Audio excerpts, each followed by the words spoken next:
New chapter है electromagnetism.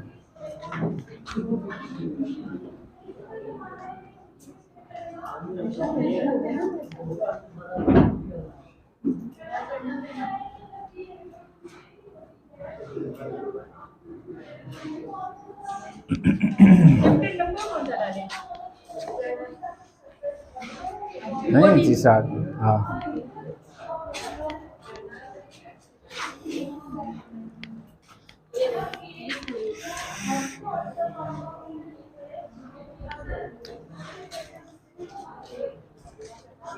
बेटा कभी मैग्नेट्स देखें?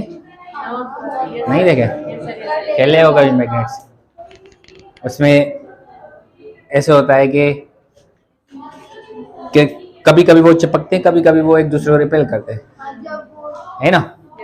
ऐसे करते हैं। थोड़ी थोड़ी प्रॉपर्टीज देख लें कि मैग्नेट कोई भी हो, उसमें एक होता है साउथ पोल और एक होता है नॉर्थ पोल। साउथ पोल और नॉर्थ पोल ये क्या करते हैं कि फील्ड बनाकर रखता है, ये अपने पास, अपने आसपास क्या बना के रखता है? फील्ड। उसके बेसिक में जाएंगे, फिलहाल जस्ट थोड़ा बहुत पढ़ के हम अपने मेन टॉपिक पे आएंगे। बेटा ये फील्ड लाइंस जो होती है ना, वो नॉर्थ से निकलती हैं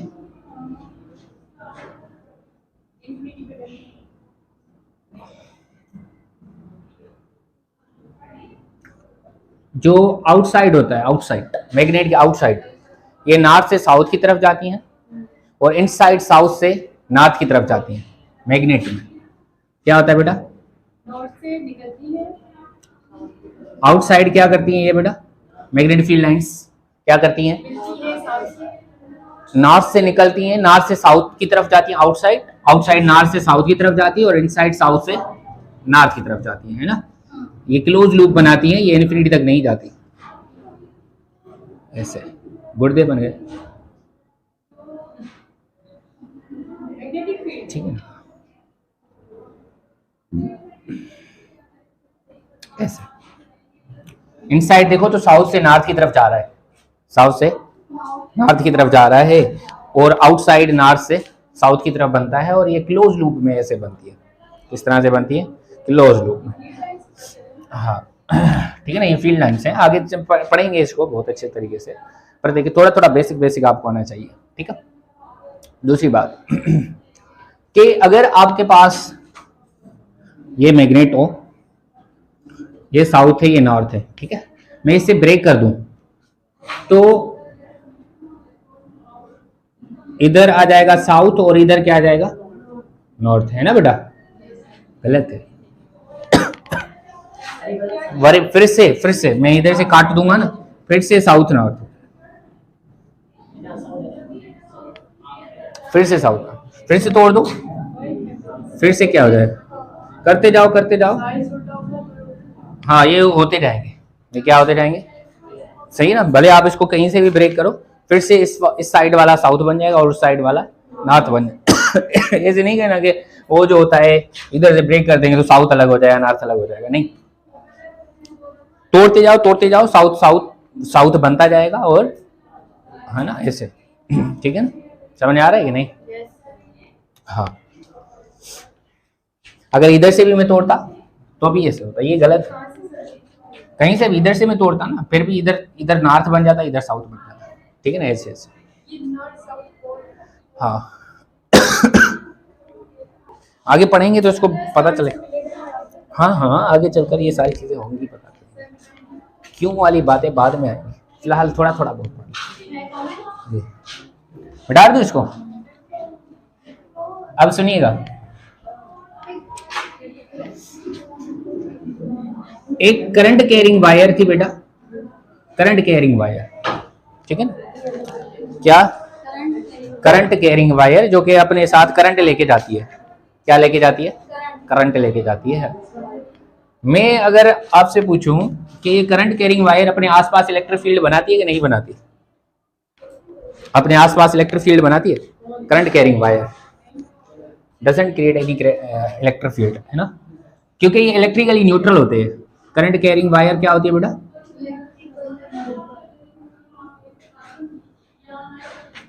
वायर क्या होती है? इलेक्ट्रिकल न्यूट्रल होती है। जितने नंबर ऑफ प्रोटॉन्स होते हैं उतने नंबर ऑफ इलेक्ट्रॉन्स होते हैं, तो इलेक्ट्रिकली न्यूट्रल होते हैं। सिर्फ वो मूव करते हैं, फ्लो करते हैं, सही ना? क्या करते हैं? फ्लो करते हैं। तो इसमें कोई ऐसी, हाँ, वो ऐसे लॉन्ग इलेक्ट्रिक फील्ड बनती है, पर ऐसे ऐसे नहीं बनती, आउटसाइड नहीं बनती, सही है ना? करंट कैरिंग वायर क्या होती है बेटा? इसमें जितने नंबर ऑफ प्रोटॉन्स होंगे उतने ही नंबर ऑफ इलेक्ट्रॉन्स होंगे, जस्ट फ्लो करते हैं, सही है जी? किसी भी मटेरियल के लिए हो, वो चार्ज ना हो, शर्त ये है कि वो करंट कैरिंग वायर जो होती है ना, वो जो है ना इलेक्ट्रिकली न्यूट्रल होती है। क्या होती है बेटा? इलेक्ट्रिकल न्यूट्रल होती है जी। अगर हमने इसके आसपास क्या रख दिया? चार्ज रख दी, एक चार्ज रख दी, ये चार्ज जो थी ना वो रेस्ट में रख दी हमने। कैसे रख दी? रेस्ट वाली चार्ज रख दी, कुछ भी नहीं है। अच्छा, हमें पहले ये थ्योरेटिकली पता था कि थ्योरेटिकली हमें ये चीज पता थी कि जो करंट कैरिंग वायर है वो इलेक्ट्रिकली न्यूट्रल होती है ना? तो वो अपने आसपास क्या नहीं बनाता? इलेक्ट्रिक फील्ड नहीं बनाती, doesn't carry any, doesn't create, does not create electrical field. और इसमें कुछ अजम्पशंस हैं, वो बाद में पता चलेंगे, 100% ट्रू नहीं है। ये डजंट क्रिएट इलेक्ट्रिकल फील्ड, नहीं बनाती, ठीक है ना? तो इस फोर्स, इस पे जो चार्ज है, चार्ज कौन सी? प्लस क्यू, इस पे कोई फोर्स नहीं लगी, मतलब इसे कुछ भी नहीं हुआ, इसे कुछ भी नहीं हुआ, इस प्लस क्यू चार्ज को कुछ नहीं हुआ। तो हमने सोचा कि ये पड़ी हुई है, अब अपनी स्टेट ये चार्ज कब चेंज करेगी? क्योंकि इसके पास मास तो है ना? ये स्टेट कब चेंज करेगी? जब इसके ऊपर फोर्स लगेगी, है ना? क्या होगी? जब फोर्स लगेगी। इस पे फोर्स ही नहीं लगी, फोर्स नहीं लगी तो हमें पता चल गया कि फोर्स नहीं लगती। इसका मकसद ये है कि एक्सपेरिमेंटली भी हमें पता चल गया कि ये मूव नहीं कर रही, कुछ नहीं कर रही है, अपनी स्टेट को चेंज नहीं कर रही। नहीं तो अगर ये इलेक्ट्रिक फील्ड बनाती होती तो बेटा इस पे फोर्स लगती, जाहिर सी बात है ना? इधर लगती है ना बेटा, इलेक्ट्रिक फील्ड की डायरेक्शन में फोर्स लगती है। कितनी लगती है? Q E. कितनी फोर्स लगती है? क्यू ई, मतलब लगती इसके ऊपर फोर्स, है ना? अगर कोई इलेक्ट्रिक फील्ड बनाती होती है, एक्सपेरिमेंटली चेक कर रहे हैं हम, हमें वैसे पता है, हमें थ्योरेटिकली पता है कि इलेक्ट्रिक फील्ड नहीं बनाती, इलेक्ट्रिकली न्यूट्रल होती है। फिर हमने एक्सपेरिमेंट करके देखा, चार्ज रखा और चार्ज को रेस्ट में रखा और फिर देखा कि इसकी स्टेट में कुछ चेंजिंग आ रही है? कोई चेंजिंग नहीं आ रही है। कोई चेंजिंग नहीं आ रही है तो हमने समझा कि इसके ऊपर कोई फोर्स नहीं लग रही है, तभी ये अपनी स्टेट को चेंज नहीं कर रही है। Nothing happen to rest charge, ठीक है? इसको कुछ भी नहीं हुआ, ठीक है ना? ठीक है, तो हमारी एक्सपेरिमेंटल की थ्योरेटिकल जो हमने सोचा हुआ था, थ्योरी और हमारे एक्सपेरिमेंट क्या हुए? मैच कर गए। थ्योरी एंड एक्सपेरिमेंट क्या कर गए? मैच कर गए। बाबा ये तो अच्छा है, हमें आता था, सही है। हाँ, ये मैच कर गए। फिर हमने क्या किया कि हमने करंट कैरिंग वायर उठाई और उधर हमने एक क्यू चार्ज रखा, पर उसको इस बार हमने स्पीड दी। क्या दी? स्पीड दी, सही ना? स्पीड दी हमने। फिर हमने देखा कि ये चार्ज रिफ्लेक्ट होना शुरू हो गई। क्या होना शुरू हो गई? रिफ्लेक्ट। अगर यहाँ पे v है तो यहाँ पे भी इसकी क्या है? v। मतलब अगर इसको हमने, अब रेस्ट पे नहीं थी, अब ये रेस्ट पे नहीं है, ये मूव कर रही थी, हमने शुरुआत में ही इसको चला दिया है with speed v, with speed v के साथ चला दिया। जब हमने देखा कि जब हमने इसको रेस्ट पे रखा था तो इस चार्ज पे कुछ नहीं हुआ।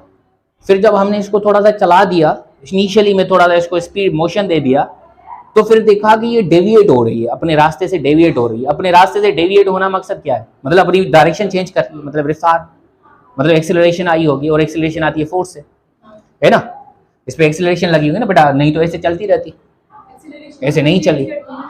ये डेविएट हुई, क्या हुई? डेविएट हुई विद कांस्टेंट स्पीड, मतलब स्पीड में फर्क नहीं पड़ा, मतलब स्पीड पे, मतलब कोई ऐसी फोर्स लग रही, कोई ऐसी चीज नहीं कर रही है, पर इसकी डायरेक्शन चेंज हो रही है। क्या चेंज हो रही है ना? ये क्या कर रही है? चार्ज डेविएट कर गई, क्या कर गई? डेविएट कर गई with constant speed. Constant speed, मतलब स्पीड में कोई फर्क नहीं पड़ा, कोई फर्क नहीं पड़ा, सिर्फ इसने अपनी direction of the motion change की है, डायरेक्शन ऑफ द। इसका मकसद है कि इस वक्त सॉरी इधर तो जीरो आएगा ना बेटा, इस वक्त ये जो चार्ज है, कौन सी चार्ज, प्लस क्यू, इस पे फोर्स जीरो नहीं है, इस पे फोर्स जीरो नहीं है। मतलब ये क्या करती है, करंट कैरिंग वायर कुछ ना कुछ अपने सराउंडिंग में बनाती है ना, समथिंग इन्फ्लुएंस हुआ है किस पे, है ना, something influence on plus Q charge, that is why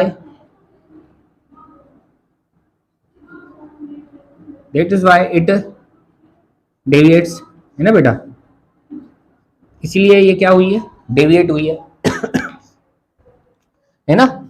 कब जब ये चार्ज रेस्ट में नहीं थी, charge is not at rest initially, ठीक है, चार्ज डेविएट हुई विथ कांस्टेंट स्पीड, उस पर कोई फर्क नहीं पड़ा। फिर बाद में पता चला हेनरी ओस्टेड एक साइंटिस्ट था, डिफरेंट साइंटिस्ट आया, हमें उससे लेना देना नहीं है, उसने यहाँ पे कंपास रख के देखा करंट कैरिंग वायर के सामने, इधर नजदीक में इसने क्या रखा, कंपास, ठीक है ना, क्या रखा, कंपास रखा। बेटा current carrying wire electric field बनाती है आसपास, नहीं बनाती, ठीक है। अच्छा, इस करंट कैरिंग वायर के आसपास इसने क्या रखा, compass, magnetic compass. Magnetic compass आपने देखा होगा, इतना तो छोटा सा होता है, वॉचेस में भी कभी कभी होता है, कभी कभी डायरेक्शन बताने के लिए यूज होता है, ठीक है ना, बाइक वगैरह में भी लगा हुआ होता है, छोटे छोटे मैग्नेटिक कंपास होते हैं, ये तो मैं कल के दिखा दूंगा आपको, डायरेक्शन बताने के लिए। वो दो डंडियां लगी हुई थी, नॉर्थ और साउथ पोल बताती है, ठीक है ना, डायरेक्शंस बता रही होती है मैग्नेटिक कंपास। वो कब डेविएट करती हैं, जब आप उसको मैग्नेटिक फील्ड में लेके जाते हो ना, तो वो डिफ्लेक्शन देना शुरू कर देती है कि यहाँ पर मैग्नेटिक फील्ड है ना, उस मैग्नेटिक फील्ड में अगर उसको लेके जाओगे ना मैग्नेटिक कंपास को, तो उसको वो ट्रेक करती है कि यहाँ डिटेक्ट करती है कि भाई यहाँ मैग्नेटिक फील्ड है, तब वो डेविएट यहाँ डिफ्लेक्शन करती है। क्योंकि जो रॉड्स होती है ना, नीडल्स होती हैं, वो कब डिफ्लेक्शन दिखाती हैं, जब आसपास क्या होती है, मैग्नेटिक फील्ड। तो यहाँ पे आके हमने मैग्नेटिक कंपास रखा, तो उसने डिफ्लेक्शन देना शुरू की, क्या किया, डिफ्लेक्शन देना शुरू की। मतलब ये जो करंट कैरिंग वायर है अपने आसपास मैग्नेटिक फील्ड बनाती है, क्या बनाती है, मैग्नेटिक फील्ड बनाती है। करंट कैरिंग वायर अपने आप आसपास क्या बनाती है, it creates, current carrying wire creates, लिख लो भले, current carrying wire creates magnetic field surrounding it, या around it. Current carrying wire क्या करती है बेटा, मैग्नेटिक फील्ड बनाती है around it. Current carrying wire creates magnetic field around it. क्या करती है, हाँ, मैग्नेटिक फील्ड बनाती है अपने आसपास, ठीक है, इलेक्ट्रिक फील्ड नहीं बनाती। और ये मैग्नेटिक फील्ड एक ऐसी फील्ड है जो रेस चार्ज को कुछ नहीं करती। मैग्नेटिक फील्ड एक ऐसी फील्ड है जो रेस चार्ज पे वो कुछ नहीं करती, उस पे वो इन्फ्लुएंस नहीं करती, उस पे इन्फ्लुएंस नहीं होती, है ना। किस पे होती है, चार्जिंग, जब वो चार्ज मूव कर रही हो, मूविंग चार्ज पे वो कुछ अपना इन्फ्लुएंस दिखाती है, पर रेस चार्ज पे नहीं। बेटा अगर यहाँ पे इलेक्ट्रिक फील्ड हो रही होती, अगर current carrying wire electric field बनाती, तो फिर तो रेस चार्ज पे भी फोर्स लगती, क्योंकि रेस चार्ज पे हमने पढ़ा हुआ है कि रेस चार्ज पे क्यू ही फोर्स लगती है ना। रेस चार्ज जो या मूविंग हो, अगर इलेक्ट्रिक फील्ड होगी तो उसमें फोर्स लगेगी, उसमें फोर्स लगेगी। पर ये एक ऐसी फील्ड है जो कि किस पे लगती है, मूविंग चार्जेस पे लगती है, रेस चार्जेस पे नहीं लगती। और वो कौन सी फील्ड है, मैग्नेटिक फील्ड। कौन सी है, मैग्नेटिक फील्ड एक ऐसी फील्ड है जो जब उसमें एक मूविंग चार्ज जाती है तो उसमें फोर्स लगती है, क्या लगती है, फोर्स इन्फ्लुएंस होती है, ठीक है ना। ये अपने आसपास creates magnetic field, magnetic field create करती है। तो उस पे ये मैग्नेटिक फील्ड में मूविंग चार्ज जो होती है ना वो अपने उस पर फोर्स लगती है।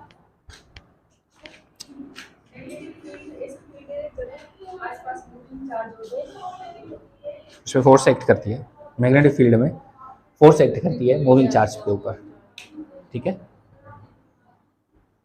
समझ में आया जी? बताया तो है बेटा, वो इलेक्ट्रिकली न्यूट्रल होती है। जितने नंबर ऑफ प्रोटॉन्स होंगे उतने इलेक्ट्रॉन्स होंगे। मतलब तो यही है इसका, इससे ज्यादा मतलब क्या होगा?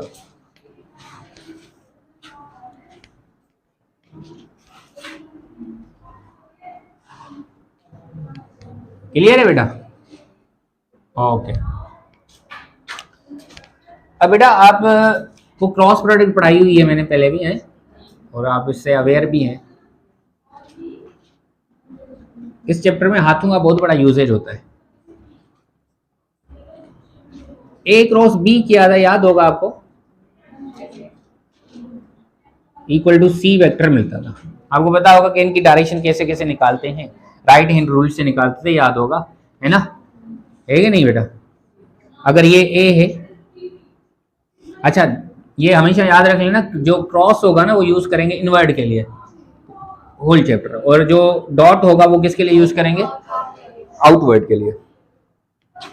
अब मुझे बताएं, यहाँ पे बी ये है और ए क्रॉस बी, सी वेक्टर किधर होगा? मैं बनाता जाता हूं।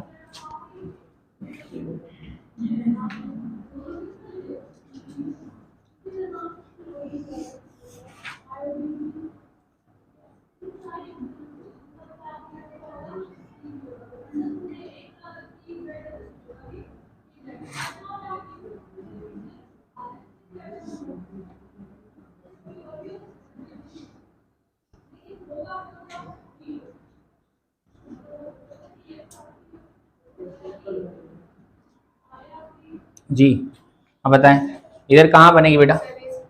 जी इधर, इधर कहाँ बनेगी? अपवर्ड, है ना? थंब देगी इधर, इधर आउटसाइड। ये ए सॉरी ये है ए, नीचे होगी ए क्रॉस बी, ठीक है ना, डाउनवर्ड, सही है ना? ए से लेके इधर करेंगे, सही ना? ये सी, अच्छा इधर देखें, ये है, ठीक है ना? ये किधर होगी? अपवर्ड। ए क्रॉस बी निकालना है बेटा, तो सी इधर, ए क्रॉस बी इधर की इधर होगा बेटा, सी इनवर्ड, है ना बेटा? सही है ना बेटा? ए क्रॉस बी अंदर, ठीक है, और ए क्रॉस बी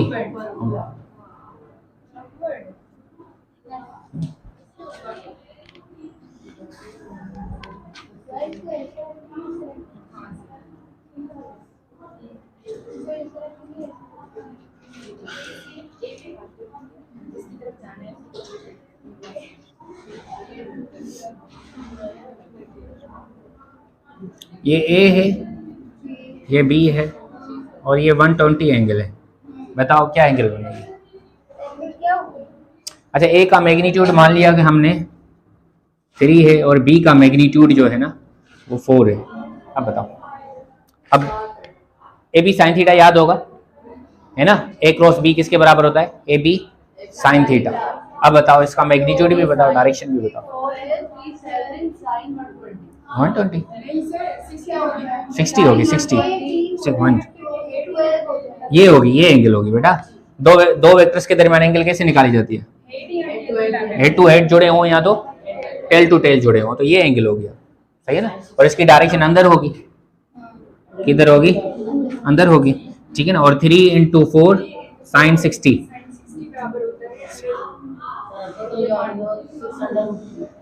हाँ अंडर 3 सही है, और डायरेक्शन किधर होगी? अंदर होगी, ठीक है? हाँ ए क्रॉस बी, हाँ ये बाहर होगी, सॉरी ए नीचे वाला। क्यों भाई, ये ऐसे है,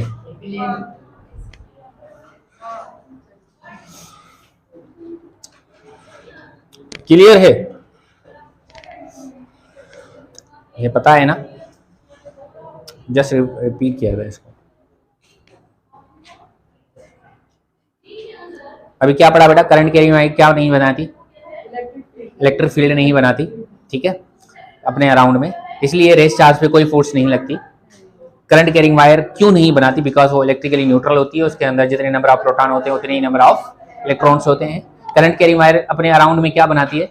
मैग्नेटिक फील्ड। वो किस पे इन्फ्लुएंस करती है? जब चार्ज मूव करती हो, ठीक है ना, तब करती है। रेस्ट चार्ज को वो कुछ नहीं करती। उसको कौन सी चार्ज अच्छी लगती है? किस पे फोर्स लगाती है? मूविंग चार्ज पे फोर्स लगाती है, ठीक है ना, क्योंकि वो क्या बनाती है अपने आसपास? मैग्नेटिक फील्ड बनाती है, ठीक है। फिर हमने क्या पढ़ा? क्रॉस प्रोडक्ट में हम कैसे डायरेक्शंस निकालते हैं, है ना, ठीक है। इसको कंटिन्यू करेंगे नेक्स्ट क्लास में। ये आना चाहिए क्योंकि पूरे चैप्टर में यही चीज यूज होंगी, है ना।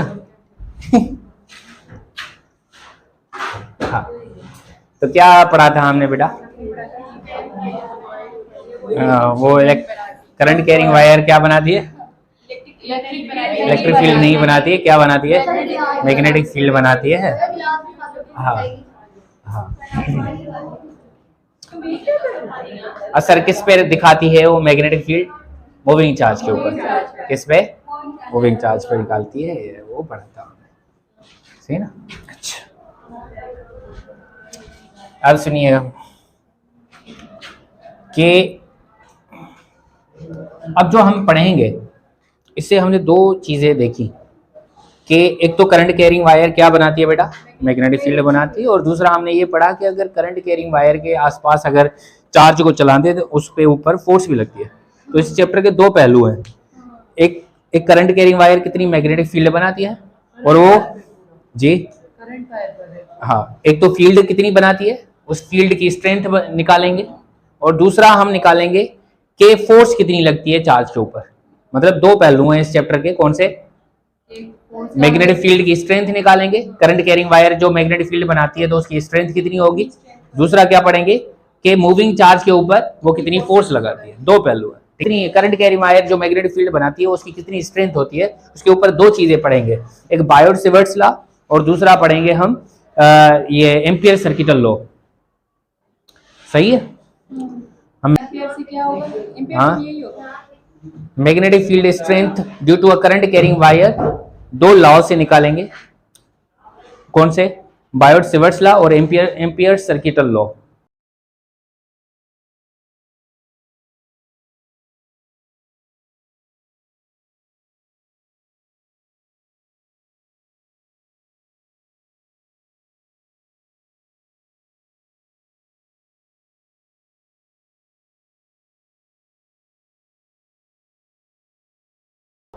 Circuital law.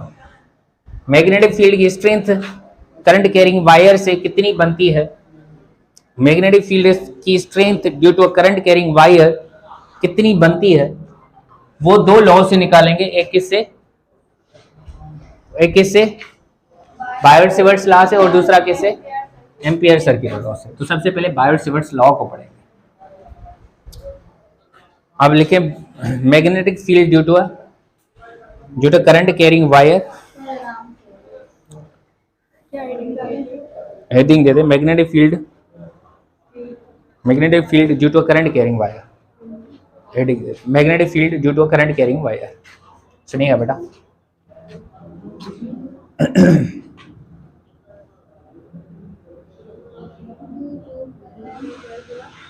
एक स्ट्रेट वायर ले रहे हैं।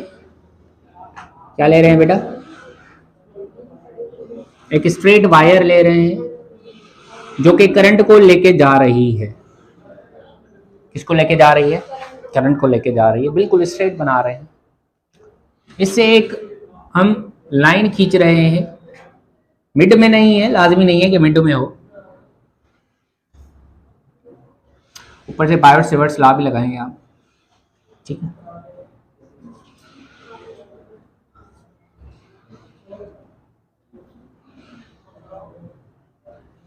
अगर ऐसे ये बाद में लिखेंगे, पहले बायोट सिवर्ट्स लॉ की हेडिंग दे दे, ये मैं समझाता हूँ थोड़ी देर में।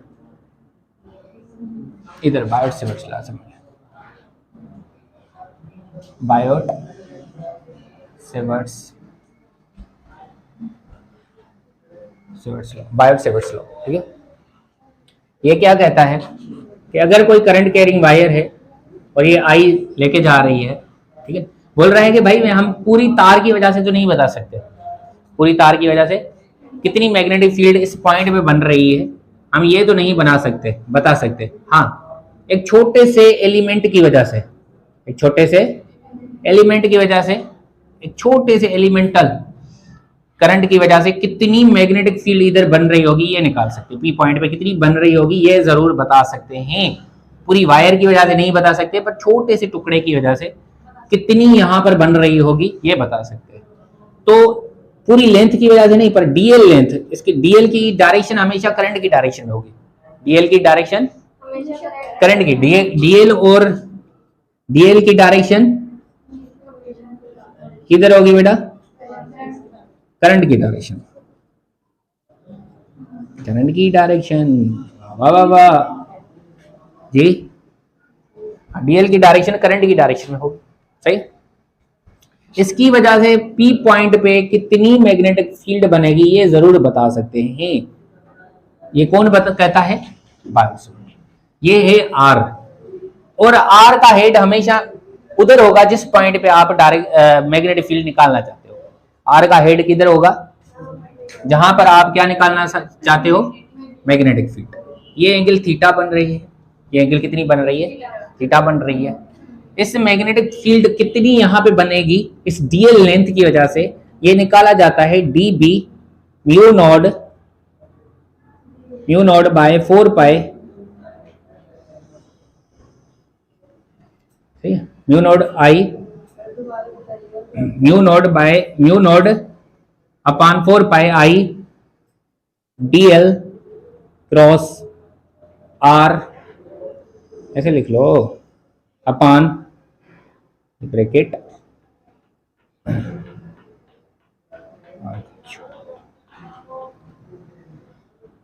Mu naught I by 4 pi d l cross r by r cube.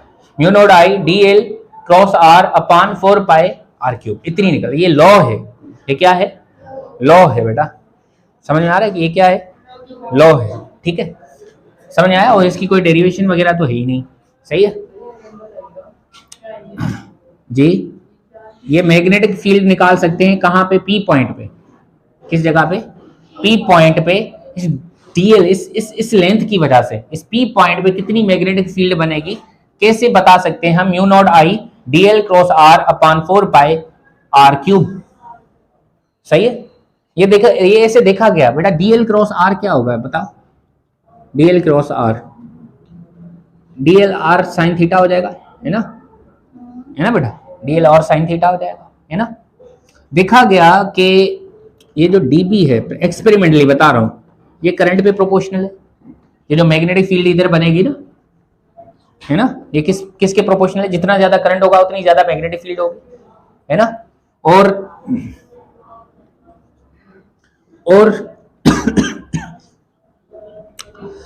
ये अच्छा, इसको अगर मैं हटाऊं तो इसका अगर मैं स्केलर फॉर्मेट लिखूं तो कैसे लिखूंगा? Mu naught I by 4 pi DL R sine theta upon R cube, ठीक है जी। डीएल एलिमेंटल लेंथ है ये एक एक कैंसिल हो जाएगा, है ना बेटा। तो क्या हो जाएगा ये? D B is equal to mu naught I DL sine theta upon 4 pi are square, ठीक है जे। डीबी मैग्नेटिक फील्ड के साइन कर बी, इसको मैग्नेटिक फील्ड को बी से रिप्रेजेंट किया जाता है। ये वेक्टर क्वांटिटी है, सही है। क्या है इसका? एसआई यूनिट जो होता है ना, वो newton ampere into metre square होता है। इसको टेस्ला भी बोला जाता है। क्या बोला जाता है? टेस्ला, सही है। और इसका और यूनिट होता है वेबर पर मीटर स्क्वायर। आगे आते जाएंगे, हम पढ़ते जाएंगे, ठीक है जी। वेबर पर मीटर स्क्वायर, सही ना। ये एसआई यूनिट्स हैं इसके, सही। एम्पियर मीटर स्क्वायर नहीं होगा ये जी बेटा। DL cross are, DL R sine theta होगा, क्रॉस हटाएंगे तो साइन थीटा, एक आर ने मार दिया, ठीक है ना। बाकी क्या बचेगा, mu naught I D L sine theta upon 4 pi are square. ये अब यहाँ से ये पता चला कि देखें, हमें एक्सपेरिमेंटली ये पता चला कि ये मैग्नेटिक फील्ड जो होगी वो डायरेक्टली प्रोपोर्शनल होगी करंट के, किसके, करंट के। दूसरा डायरेक्टली इनवर्सली प्रोपोर्शनल होगी किसके, अच्छा डायरेक्टली प्रोपोर्शनल होगी साइन थीटा के भी, और डी बी डायरेक्टली प्रोपोर्शनल होगी डी एल के भी, और जो डी बी होगी वो इनवर्सली प्रोपोर्शनल होगी 1 अपान आर स्क्वायर के। सही है ना, ये एक्सपेरिमेंटली पता चली। सब जब सारों को हमने एक ही फैक्टर के अंदर लिखा, फिर प्रोपोर्शनलिटी साइन को हटाया तो कांस्टेंट आया म्यू नॉट बाय 4 पाई। क्या आया, सही ना, करंट है करंट, सही है ना। क्या आया कांस्टेंट बेटा, mu naught by 4 pi. Mu naught क्या है, permeability of free space, permeability of free space बेटा। म्यू नॉट क्या है, परमिएबिलिटी ऑफ फ्री स्पेस।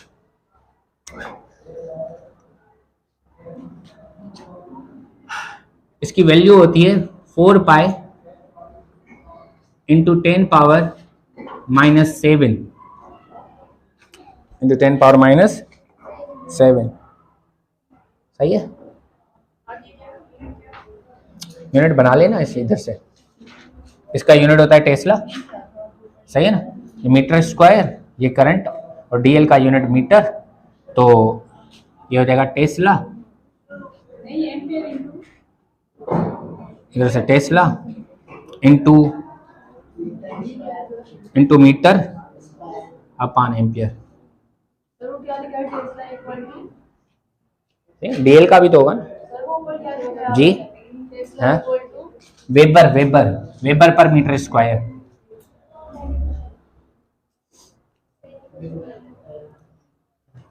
ठीक है, ये यूनिट से म्यू नॉट का, इसको बोला जाता है परमिएबिलिटी ऑफ फ्री स्पेस। ये म्यू नॉट का बेटा, टेस्ला मीटर पर एम्पियर, ये मैग्नेटिक फील्ड का, इसको बोला जाता है permeability of free space, of free space. जैसे वहां पे वो था ना परमिटिविटी,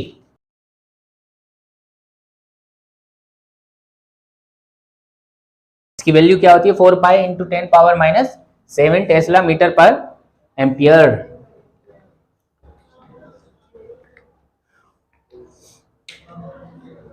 जल्दी करो जल्दी करो जल्दी। आपको ये याद होना चाहिए, ये स्केलर फॉर्मेट याद होना चाहिए। डायरेक्शन तो हम पाम रूल से निकाल लेंगे। Mu naught ideal sine theta upon 4 pi are square. लिख लिया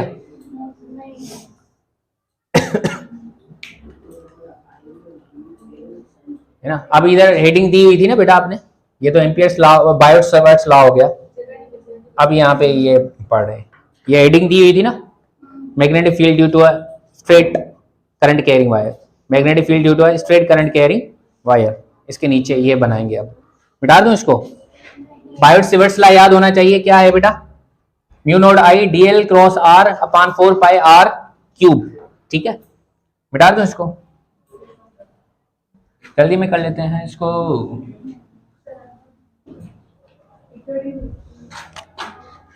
बेटा क्या इस पूरी वायर की वजह से एम्पियर बायोट-सावर्ट्स लॉ से पता चल जाएगा? नहीं, किससे पता चलेगा? Elemental wire. इस एंगल को हमने माना है θ1 और इस एंगल को हमने माना है θ2। सही है। अब पूरी वायर की वजह से तो हमें नहीं पता चल सकता। हाँ, इसके थ्रू इस पूरी वायर का फाइंड करेंगे। ठीक है, एम्पियर्स इसके बायोट-सावर्ट्स लॉ के थ्रू बनाएंगे, फार्मूला बनाएंगे पूरा। ठीक है, उसी को यूज करते हुए स्पीड पॉइंट पे निकालना है। और यहाँ से यहाँ तक जो डिस्टेंस है वो मान लिया कि हमारा क्या है, डी है। और ये डिस्टेंस कैसे लिया गया है बेटा, करंट कैरिंग वायर से परपेंडिकुलर लिया गया है। कैसे लिया गया है, जल्दी से पढ़ लेना इसको और जल्दी से कर लेते हैं। हम क्या करेंगे बेटा, सुन लेना, आवाज छा दिया। इधर से जाके इधर से थीटा एंगल पर ऊपर जाए। कितनी एंगल पर?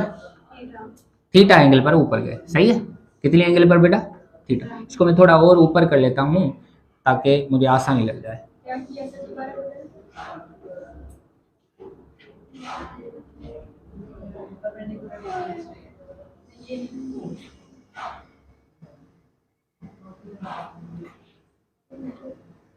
ठीक है।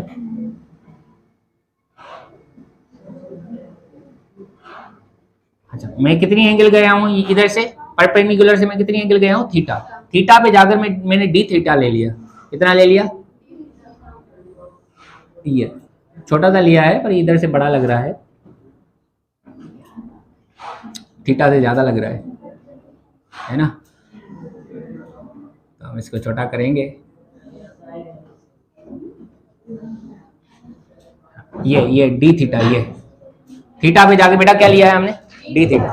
ये जो है ना, ये हमारा डी वाई है, यानी कि डी एल है। क्या है, करंट इधर से इधर जा रहा है ना बेटा, ये क्या है हमारा डी वाई है, यहाँ तो क्या है डी एल है, सही है। और यहां से इस परपेंडिकुलर से ये वाला जो हमारा है वो वाई है। क्या है बेटा, वाई है। ये पूरा क्या है, डी है। देन इस ट्राइंगल को इधर लेके आओ, इस पॉइंट, ये हमारा क्या है बेटा, डी वाई। क्या है, इधर से जो करंट की डायरेक्शन में, किसकी डायरेक्शन में है, करंट की डायरेक्शन। और ये वाला क्या है हमारा, वाई है। और ये वाला क्या है बेटा, आर है। ये क्या है, मैंने कहा था ना कि आर की डायरेक्शन किधर होगी, जिस पॉइंट पे हमें क्या निकालनी है, मैग्नेटिक फील्ड निकालनी है, उधर आर की क्या होगी, डायरेक्शन होगी। ये क्या है, कौन सी एंगल है बेटा, थीटा। ये कौन सी एंगल है, थीटा एंगल है। समझ आया, ये कौन सी एंगल है जी, जी थीटा पे जाके डी थीटा ली है मैंने, तो ये वाला क्या होगा, डी वाई या डी एल। सही है, समझ में आया जी। ही न तो जाहिर थे थोड़ा कहो से सेटिंग तो अच्छी होने और बाद में करे चलो हाँ फाइनली सब आ रहे हैं, ठीक है। अब सुनो, ठीक है बेटा, मैंने क्या किया बेटा, थीटा पे जाके क्या लिया मैंने, डी थीटा लिया है, और इस मैंने ट्राइंगल को पूरा बाहर निकाल लिया। एंगल है बेटा, यहां से लेकर परपेंडिकुलर से इस छेड़े तक एंगल है, और इस परपेंडिकुलर से इधर तक एंगल है। ठीक है, हर चीज बताने वाली नहीं होती, कुछ अपना भी दिमाग लगाया जाता है। ठीक है, ये पी पॉइंट है, इस जगह पे निकालिए। सही है, अच्छा ये थीटा है बेटा, तो ये कितनी होगी एंगल, 90 माइनस थीटा। ये तो डीएल और आर के दरमियान कितनी एंगल है बोलो, 90 प्लस थीटा है ना। ये ऊपर जाएगा ना, डीएल ऊपर जाएगा, ये इधर जाएगा, तो टेल टेल में मिल जाएगा। तो पूरी एंगल कितनी होगी, 180। बेटा थोड़ा सा डीएल को आगे कर दो, सही ना, डीएल को थोड़ा सा आगे कर दो, तो ये इधर और वो उधर, तो पूरी एंगल कितने की है, 180 की। 180 में से 90 माइनस थीटा माइनस करो तो 90 प्लस थीटा आएगा। कितना आएगा, 90। मतलब ये वाली एंगल कितने की होगी, 90 प्लस थीटा। समझ आया, हाँ कितनी होगी, डीएल इधर है ना बेटा, ये आर इधर है, तो ये डीएल इधर है, ये आर इधर है, तो ये एंगल कितनी होगी, टोटल एंगल कितने की होती है, 180 की। उसमें से 90 माइनस थीटा गया तो बाकी कितना बचा, तो जाहिर सी बात है 90 प्लस थीटा और 90 minus theta plus theta cancel, 90 plus 90 180। इसमें जैसे देख रहे हो, जैसे d b formula, d B is equal to mu naught I D l cross r. अच्छा ये आर किसके बराबर होता, ये पूरा क्या है डी, आर सेक थीटा। सही है ना बेटा, सही है। आर क्या होगा बेटा, देखो ना, ये वाला इधर देखो, कॉस थीटा किसके बराबर होता है, adjacent side upon hypotenuse. Adjacent side upon hypotenuse. Hypotenuse क्या है, एडजेसेंट साइड क्या है डी, हेपारिन्यूज क्या है आर। आर चाहिए ना, r is equal to d upon cos theta, तो क्या हो जाएगा d sec theta. Reciprocal of 1 by cos theta क्या होता है, सेक थीटा। ठीक है, तो ये आर सेक थीटा हो जाएगा। क्या हो जाएगा, डी सेक, आर क्या हो जाएगा, d sec theta, mu naught I D l cross r upon 4 pi are cube. सही है ना। अच्छा रखो इधर value, d B mu naught I D l, क्या बेटा, d l into r sine theta कितनी है बेटा, 90 प्लस, जल्दी बताते जाओ, अपॉन 4 पाई डी स्क्वायर।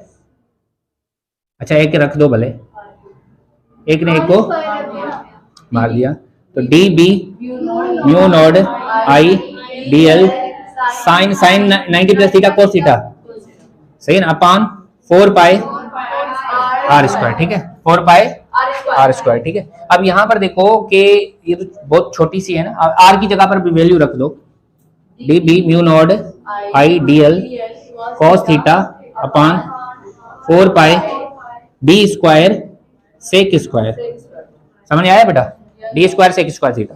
अब देखो यहाँ पर दो वेरिएबल्स है, मैं इंटीग्रेट किससे करूंगा, डीएल करूंगा या थीटा, दोनों वेरिएबल है ना, डीएल भी है और क्या है थीटा भी है, मुझे थीटा के हिसाब से करना है, डीएल को हटाना है, क्या करना है, सही है ना, डीएल को हटाना है, मुझे थीटा के हिसाब से करना है। मैं अगर यहां से इधर तक जाऊंगा तो सारी इधर वाली वायर कवर हो जाएगी, है ना, मैं थीटा को कहां से कहां लेके जाऊंगा बेटा, यहां से थीटा 1 तक जाऊंगा तो ये पूरी तार कवर हो जाएगी, और इधर में थीटा 2 तक जाऊंगा तो नीचे वाली पूरी तार कवर हो जाएगी, मतलब मुझे थीटा के हिसाब से इंटीग्रेट करना चाहिए, किसके हिसाब से, तो मुझे किसको हटाना चाहिए, डीएल को। इस ट्रायंगल के हिसाब से बताओ तो टेन थीटा किसके बराबर आएगा बेटा, बताओ, tan theta opposite side upon D, है ना, वाई अपॉन डी, है कि नहीं है, समझ आ रहा है, तो वाई किसके बराबर हो जाएगा, डी टेन थीटा किसके बराबर हो जाएगा, इसको डिफरेंशिएट कर दो, d y by d theta, तो ये हो जाएगा डी सेक स्क्वायर थीटा, है ना बेटा, टेन थीटा की डिफरेंशिएशन क्या आती है, सेक स्क्वायर थीटा, पढ़ाया हुआ है मैंने, ऐसे क्यों देख रहे हो, डी थीटा को इधर लेके जाओ, डी वाई क्या हो जाएगा बेटा, d sec square theta d theta, है ना। अब देखो डी वाई निकल गया, डीएल की जगह पर क्या लगा दें, डी वाई लगा दें, इधर क्या लगा दें, क्योंकि डी वाई ही क्या है, तो डी वाई की जगह पर क्या रखा दो बेटा, क्या रखा दूं, क्या रख दूं बताओ, mu naught I d y की जगह पे क्या रखूं, d sec square theta d theta upon 4 pi d square sec square theta, इसने इसको मारा, एक ने इसको मारा, d B mu naught I cos theta भी होगा ना बेटा, यहाँ पे कॉस थीटा तो है ही, सही है, तो ये क्या हो जाएगा, cos theta d theta upon 4 pi D, वो तो कट गया, ठीक है, समझ आया। अब इंटीग्रेट करो, अब थीटा ही नजर आ रहा है ना, सही है ना बेटा, कट गया ना एक, ठीक है, तो यहाँ पे डी बी करोगे तो ये बी हो जाएगा, है ना बेटा, इंटीग्रेट करोगे म्यू नॉट और आई और 4 पाई, ये तो कांस्टेंट है, और डी भी कांस्टेंट है, mu naught I by 4 pi D निकल आ जाएगा, इधर क्या बचेगा, cos थीटा डी थीटा। अब मुझे क्या करना चाहिए बेटा, सुन लो, इंटीग्रेट लिमिट्स कौन सी रखनी चाहिए, देखो मैंने थीटा ऐसे तो अपर लिमिट कहां से कहां, देखो थीटा मैंने कहां से ली थी, इधर से, तो इधर तो थीटा पॉजिटिव है और इधर थीटा क्या होगी नेगेटिव, मैंने थीटा यहां से ली थी ना, तो इधर तो थीटा पॉजिटिव है, तो नीचे क्या होगी नेगेटिव, मतलब माइनस थीटा 2 से लेकर प्लस थीटा 1 तक, माइनस थीटा 2 से लेकर इधर तो बेटा नेगेटिव होगा ना, मैंने एंगल कहां से ली थी, इधर से ली थी ना, तो ऊपर तो मैंने पॉजिटिव ली है ना, तो नीचे क्या होगा नेगेटिव होगा, मैंने मेजर किया कहां से किया था, इस परपेंडिकुलर से, है ना, तो ऊपर क्या होगा, नीचे क्या होगा नेगेटिव, सही है ना। cos थीटा की इंटीग्रेशन क्या आती है, sin थीटा, म्यू नॉट आई 4 पाई डी, इसका पूरे का आ जाएगा sin theta 1 plus sin theta 2, upper limit lower limit रख के ये आ जाएगा आंसर, ठीक है, समझ में आया कि नहीं, डिफरेंशिएशन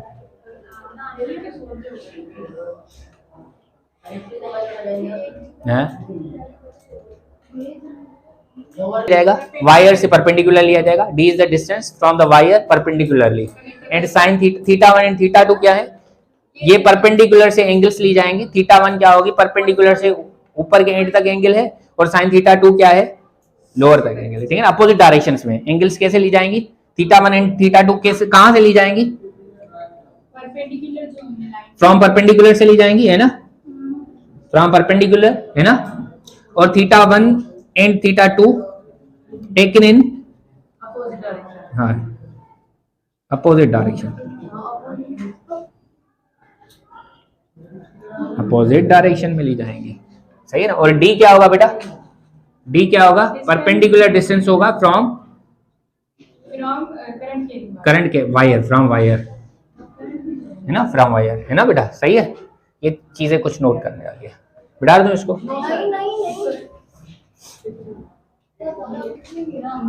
अच्छा मैग्नेटिक फील्ड होगी किधर ये तो बताओ, DL cross are, dl cross r से मैग्नेटिक फील्ड मिलेगी ना, कहां से, डीएल क्रॉस आर, सही है ना।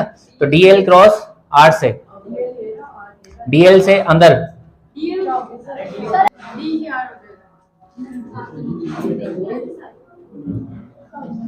मैंने डीएल यहां पे ली थी ना, और ये मेरा आर था, सही है, और डीएल ये था, सही है। तो फिर मैंने ऐसे किया था, डीएल से आर तक, फिर भी अंदर होगी, फिर भी किधर होगी, अंदर होगी। उस पिछले वाले की बात कर रहा हूँ, डीएल पे रखेंगे, डीएल से आर की तरफ आएंगे तो अंदर होगी। इस पॉइंट पे किधर होगी बेटा, हर जगह पे अंदर होगी, हर जगह पे। पहले वेक्टर पे रखते हैं, डीएल से आर की तरफ, डीएल पे रखा, डीएल से किस तरफ आए, आर की तरफ आए, अंदर आया। यहाँ पे तो, यहाँ इसकी बात की जाए तो ये यही है, इधर से इधर डी से मुझे बताओ कितनी होगी, कितनी होगी बेटा, मैग्नेटिक फील्ड बताओ।